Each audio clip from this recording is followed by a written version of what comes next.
Hey guys, Lancer here. Hope everyone's doing well. So I'm going to try this again because I think my phone just works better for at least this unboxing kind of videos, and I'm going to just add this or splice this in to what we just ran into in the past, because I just feel like in this one you can at least read what the card says. So I got Elwick Tumblestorm, 2 colors, 2 green for a 4 mana.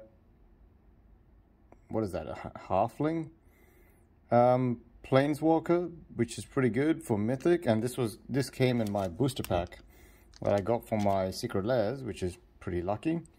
And she does venture into the dungeon for a +1. I've seen that effect and it's actually quite powerful. Look at the top 6 cards of your library. You may reveal a creature card from among them, put into the hand. If it's a legendary, you gain 3 life. Put the rest at the bottom of your library in a random order. You get an emblem with creatures you control, have trample and haste, and get +2/+2 for each differently named dungeon you've completed. Weird. I will be honest, I have not played with the dungeon mechanic too much. And this is actually too clear. Look at my fingernails. Okay, and let's continue. So I was actually watching Rudy's videos recently. And I haven't been keeping tabs on them, but he has started getting a bit more realistic. And he always was, like, he's pretty smart, switched on. He's getting more realistic about what is happening with the MTG market. So now this one is a Saturday morning D&D foil edition for the Secret Lairs. Now I haven't gotten everything because it's just crazy to... oh, thank you for being part of Secret Lairs. I'll try to make sure it's in the center.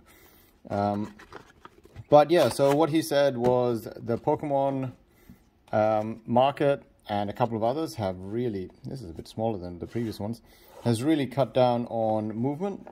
In fact, it started moving backwards, I think is what I've heard. A lot of people, at least what he's saying, and I've actually followed a couple of other channels, and yes, it does look like Pokemon is in a bear market of some kind. Oh, for the love of God. 1 second, guys. Just trying to... Okay, sure. That was pretty sticky. Oh, what's this? Crash through. Creatures you control gain trample until end of turn. Draw a card. That feels pretty good. Wait a second. Yep, we got Pringles. Now, I'm not surprised. All the foil cards, I feel like, even up to the ones that I really hope to get, all seem to have some kind of Pringles-like issue where they just don't seem to have gone through the printing press at a good quality. You know what? This is actually quite a painful thing to open without actually damaging anything, actually. Oh, there you go. Okay, so that's the secret, to cause it to Pringle even more. Once it's gone to that point, there is no going back. Maybe I should let them in the sleeves. Anyway, okay, so cool. So we got a crash through. I will sleeve that up soon.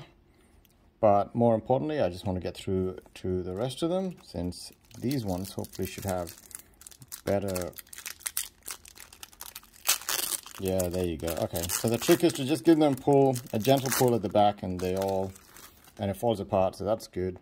So what do we have? We've got Unbreakable Formation, Whirl of Invention, Hero's Downfall, Impact Tremors, Primal Vigor, and Commander Sphere. Now, I think Primal Vigor is the big deal in this one. Unbreakable Formation is pretty good. Hero's Downfall, Whirl of Invention is pretty cool.